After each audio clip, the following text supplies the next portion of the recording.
Question है number analogy का। यहाँ पर जो संबंध 14 का 44 से होगा वही संबंध 29 का प्रश्न चिन्ह के स्थान पर आने वाली संख्या से होगा।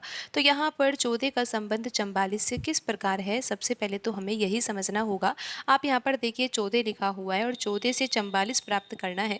तो एक तरीका ये हो सकता है कि हम यहाँ पर 14 में 3 का गुणा कर दें, क्योंकि 14 में 3 का गुणा करने पर 42 तो आ ही जाएगा और फिर 42 में हमें 2 भी जोड़ना होगा, तब जाकर यहाँ पर 44 आएगा।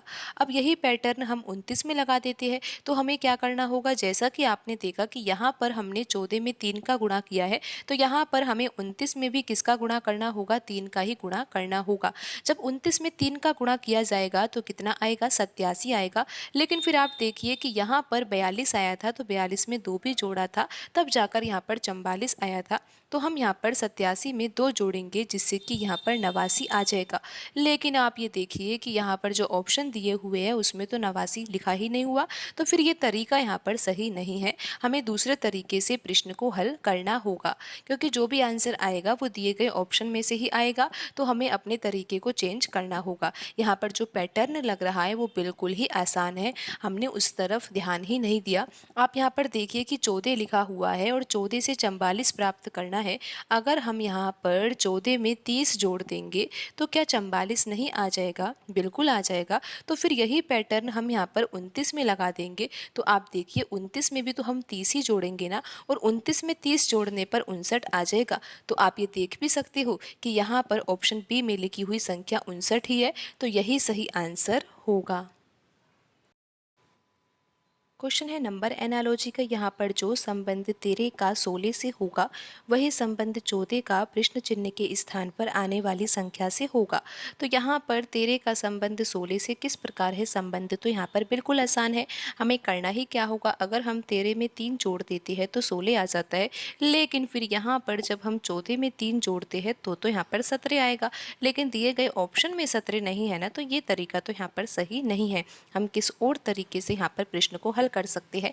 आप देखिए यहाँ पर 13 लिखा हुआ है और 13 से हमें 16 प्राप्त करना है, और आपको ये पता है ना कि 13 जो है ना ये 2 अंकों की संख्या है। अगर दोनों अंकों को हम इस प्रकार लिख देते हैं और उसके बाद अब हमें क्या करना होगा, इन दोनों अंकों को जोड़ना है। 1 और 3 कितना होगा, 4 होगा। लेकिन अब आप यहाँ पर देखिए कि यहाँ पर तो 16 लिखा हुआ है, यानी कि 13 से तो हमें 16 लेकर आना है ना, लेकिन यहाँ पर तो अभी हमारा 4 ही आया है। तो अब हमें क्या करना चाहिए, हमें यहाँ पर अब 4 का वर्ग करना चाहिए। 4 का वर्ग कितना हो जाएगा, 16 हो जाएगा। तो इस तरीके से यहाँ पर 13 के द्वारा 16 आ रहा है। आप एक बार फिर से पैटर्न को समझ लीजिए, क्योंकि पैटर्न बिल्कुल आसान है। यहाँ पर 13 लिखा हुआ था, हमें पता है कि 13 तो 2 अंकों की संख्या है। दोनों अंकों को हमने जोड़ा तो यहाँ पर कितना आया, 4 आया, और उसके बाद अगर हमने 4 का वर्ग कर दिया तो यहाँ पर 16 भी आ गया। अब यही पैटर्न हम 14 में लगा देते हैं। करना ही क्या है, 14 जो है वो 2 अंकों की संख्या है, दोनों अंकों को हमें जोड़ना है। तो यहाँ पर कितना आ जाएगा, 5 आ जाएगा। उसके बाद अब हमें क्या करना होगा, यहाँ पर 5 है ना, तो 5 का वर्ग करेंगे तो फिर कितना आएगा, 25 आएगा। और आप ये देख ही सकते हो कि ऑप्शन सी में लिखा हुआ है 25, तो यही सही आंसर होगा। क्वेश्चन है मिसिंग नंबर का। यहाँ पर हमें पता लगाना है कि प्रश्न चिन्ह के स्थान पर कौन सी संख्या आएगी। तो आइए सबसे पहले हम यहाँ पर पैटर्न को समझने का प्रयास करते हैं। आप देखिए यहाँ पर जो पहली पंक्ति है इसमें 3 संख्याएं लिखी हुई है, 8 है, 4 है, 8 है। इन तीनों संख्याओं में क्या संबंध हो सकता है, तो आप यहाँ पर समझिए कि यहाँ पर 8 लिखा हुआ है और यहाँ पर भी 8 लिखा हुआ है। अगर इन दोनों संख्याओं को जोड़ा जाता है ना तो कितना आता है, 16 आता है। और अब आप यहाँ पर देखिए कि जो तीसरी संख्या यहाँ पर 4 लिखी हुई है, अगर हम 4 का वर्ग करेंगे ना तो ये 16 के बराबर ही होगा। इस तरह से यहाँ पर ये पैटर्न लग रहा है। आप एक बार फिर से समझ लीजिए, हमने क्या किया, यहाँ पर 8 लिखा हुआ था, यहाँ पर 8 लिखा हुआ था, तो इन दोनों संख्याओं को हमने जोड़ दिया। अगर हमने जोड़ा तो यहाँ पर आ गया 16। फिर हमने सोचा कि यहाँ पर 4 लिखा हुआ है और 4 का अगर वर्ग किया जाता है ना तो ये 16 के बराबर ही आता है। इस तरह से यहाँ पर पैटर्न लग रहा है। लेकिन अभी भी हम इस पैटर्न को सही नहीं मान सकते हैं। हमें पैटर्न की जांच करनी होगी और जांच करने के लिए यहाँ पर जो दूसरी पंक्ति में तीनों संख्याएं लिखी हुई है, इन तीनों संख्याओं में वही पैटर्न लगाना होगा जो पहली पंक्ति में लिखी हुई तीनों संख्याओं के बीच में लगाया था। तो पैटर्न क्या था कि इन दोनों संख्याओं को तो हमें जोड़ना था। तो यहाँ पर 5 + 4 कितना हो जाएगा, 9 हो जाएगा। और फिर हमने क्या किया था, यहाँ पर जो ये बीच वाली संख्या थी ना, उसका हमने वर्ग किया था। जैसे कि यहाँ पर आप देख सकते हो 4 का वर्ग किया था, तो यहाँ पर तो हमें 2 का वर्ग करना होगा। और जब हम 2 का वर्ग करेंगे तो ये तो 4 के बराबर होता है, लेकिन ये 9 के बराबर तो नहीं होता है। तो यहाँ पर तो ये पैटर्न लग ही नहीं रहा। तो इस तरीके से हम यहाँ पर प्रश्न को हल नहीं कर सकते हैं। हमें दूसरे पैटर्न से यहाँ पर प्रश्न को हल करना होगा।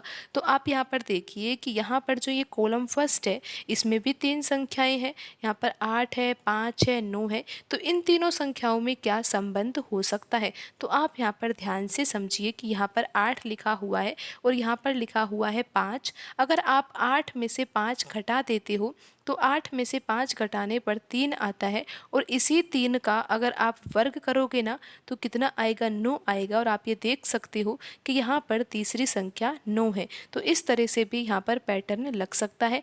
आप एक बार फिर से समझ लीजिए कि यहाँ पर 8 लिखा हुआ है, यहाँ पर 5 लिखा हुआ है। हमने क्या किया, 8 में से 5 घटा दिया तो कितना आया, 3 आया। फिर हमने सोचा कि यहाँ पर 9 लिखा हुआ है, यहाँ पर 4 लिखा हुआ है, तो यहाँ पर ये वर्ग संख्याएं हैं। तो अगर हम यहाँ पर जो 3 आया है, 3 का वर्ग कर देंगे तो कितना आ जाएगा, 9 आ जाएगा। और यहाँ पर तीसरी संख्या 9 ही लिखी हुई है। अब यही पैटर्न हम यहाँ पर दूसरे कॉलम में लिखी हुई संख्याओं में भी लगाकर देखते हैं कि पैटर्न लग भी रहा है या नहीं। पैटर्न आपको समझ में आ गया होगा। करना क्या है, यहाँ पर 4 लिखा हुआ है, यहाँ पर 2 लिखा हुआ है। सबसे पहले तो हम यहाँ पर 4 में से 2 घटाएंगे तो कितना आ जाएगा, 2 आ जाएगा। फिर हमें क्या करना है, जो यहाँ पर ये अंतर आया है ना, इसका हमें वर्ग करना है। तो 2 का वर्ग तो कितना होता है, 4 होता है। और आप ये देख ही सकते हो कि यहाँ पर लिखी हुई संख्या 4 ही है। अब यही पैटर्न हम कॉलम 3 में लिखी हुई संख्या में लगा देते हैं और पता लगाते हैं कि प्रश्न चिन्ह के स्थान पर कौन सी संख्या आएगी। करना क्या है, यहाँ पर 8 लिखा हुआ है और यहाँ पर 4 लिखा हुआ है ना, तो हमें 8 में से 4 तो घटाना ही है। तो यहाँ पर अंतर कितना आ जाएगा, यहाँ पर अंतर आएगा 4। और फिर अंतर जो आएगा ना, उसका हमें वर्ग भी करना है। तो 4 का वर्ग तो किसके बराबर होता है, 16 के बराबर होता है। तो आप ये देख ही सकते हो कि यहाँ पर कौन से ऑप्शन में आंसर लिखा हुआ है। यहाँ पर प्रश्न चिन्ह के स्थान पर कौन सी संख्या आएगी, 16 आएगी। और आप ये देख सकते हो कि यहाँ पर ऑप्शन सी में लिखी हुई संख्या 16 है। तो 16 यहाँ पर सही आंसर होगा। क्वेश्चन है नंबर सीरीज का। यहाँ पर प्रश्न में नंबर सीरीज दी हुई है। हमें पता लगाना है कि नंबर सीरीज में प्रश्नवाचक चिन्ह के स्थान पर कौन सी संख्या आएगी। तो आइए सबसे पहले तो हम यहाँ पर पैटर्न को समझते हैं। पैटर्न समझ में आ जाएगा तो फिर हम ये भी पता लगा लेंगे कि यहाँ पर प्रश्न चिन्ह के स्थान पर कौन सी संख्या आएगी। तो आइए हम यहाँ पर सबसे पहले तो डिफरेंस ही पता लगाते हैं कि यहाँ पर जो ये संख्याएं दी हुई है, इन संख्याओं के बीच में कितना अंतर है। तो आप देखिए 15 के बाद जो संख्या लिखी हुई है वो 19 है ना, तो यहाँ पर डिफरेंस 4 का है। फिर 19 के बाद लिखा हुआ है यहाँ पर 83, तो इन दो संख्या के बीच में डिफरेंस कितने का है, 64 का है। फिर आप देखिए 83 के बाद लिखा हुआ है 119, तो यहाँ पर डिफरेंस कितने का है, 36 का है। फिर आप देखिए 119 के बाद लिखा हुआ है 631, तो यहाँ पर डिफरेंस कितने का है, 512 का है। तो अब हमें पता लगाना है कि 631 के बाद यहाँ पर अगली संख्या क्या होगी। तो हमें ये पता होना चाहिए कि यहाँ पर 631 के बाद जो ये अगली संख्या आएगी, इन दो संख्या के बीच में डिफरेंस कितना होगा। तो आप यहाँ पर पैटर्न को समझिए, क्योंकि हमें अब ये पता लगाना होगा कि 512 के बाद यहाँ पर अगली संख्या क्या होगी। तो यहाँ पर जो हमने अंतर लिखा है, यहीं से हमें पैटर्न समझ में आएगा। आप देखिए यहाँ पर जो ये 4 लिखा हुआ है ना, ये तो 2 का वर्ग होता है। 64 को हम लिख सकते हैं 4 का घन। यहाँ पर 36 को लिख सकते हैं हम 6 का वर्ग। और 512 को लिख सकते हैं हम यहाँ पर 8 का घन। अब आप यहाँ पर पैटर्न को समझिए। यहाँ पर 2 है, 4 है, 6 है, 8 है, तो यहाँ पर क्या आएगा, 10 आएगा। फिर देखिए यहाँ पर वर्ग है, फिर यहाँ पर घन है, फिर वर्ग, फिर घन, तो यहाँ पर क्या आएगा, वर्ग आएगा। 10 का वर्ग कितना होता है, 100 होता है ना। तो यहाँ पर 512 के बाद जो ये अगली संख्या है वो क्या होगी, 100। लेकिन 100 वास्तव में है क्या, 100 तो यहाँ पर अंतर है किन दो संख्या के बीच में, यहाँ पर 631 और 631 के बाद जो अगली संख्या आएगी, उन दो संख्या के बीच में ही अंतर कितना आया है, 100 आया है। और आपको पता है कि नंबर सीरीज जो है वो बढ़ते क्रम में लिखी हुई है, तो यहाँ पर जो संख्या आएगी वो 631 से बड़ी संख्या होगी। कितनी बड़ी होगी ये आपको पता है, क्योंकि यहाँ पर अंतर लिखा हुआ है। तो 631 में अगर हम 100 जोड़ देंगे तो हमें पता लग जाएगा कि यहाँ पर प्रश्न चिन्ह के स्थान पर कौन सी संख्या आएगी। तो यहाँ पर संख्या क्या आएगी, 731 आएगी। और आप ये देख ही सकते हो कि कौन से ऑप्शन में आंसर लिखा हुआ है। यहाँ पर ऑप्शन बी सही आंसर होगा। क्वेश्चन है नंबर सीरीज का। यहाँ पर हमें पता लगाना है कि जो प्रश्न में नंबर सीरीज दी हुई है, नंबर सीरीज में प्रश्नवाचक चिन्ह के स्थान पर कौन सी संख्या आएगी। तो आइए सबसे पहले तो हम यहाँ पर पैटर्न को समझते हैं। आप देखें यहाँ पर 13 लिखा हुआ है, 13 के बाद अगली संख्या 21 है। तो यहाँ पर हम सबसे पहले तो डिफरेंस ही निकाल कर देखते हैं, क्या पता डिफरेंस से ही कोई पैटर्न हमें समझ में आ जाए, क्योंकि अधिकतर प्रश्न तो डिफरेंस से ही हल हो जाते हैं। आप देखिए 13 के बाद अगली संख्या 21 है, तो यहाँ पर अगर हम डिफरेंस निकालें तो 21 में से हम 13 घटाएंगे तो यहाँ पर कितना अंतर आएगा, 8 का आएगा। फिर देखिए 21 के बाद जो अगली संख्या है वो है 36, तो 36 में से अगर आप 21 घटाओगे तो यहाँ पर डिफरेंस 15 का आएगा। फिर आप देखिए 36 के बाद 58 लिखा हुआ है, तो इन दो संख्या के बीच में डिफरेंस होगा 22 का। फिर 58 के बाद 87 लिखा हुआ है, तो इन दो संख्या के बीच में डिफरेंस कितने का होगा, 29 का होगा। तो अब हमें ये पता लग जाए कि यहाँ पर 87 और उसके बाद जो अगली संख्या है उन दो संख्या के बीच में डिफरेंस कितना होगा।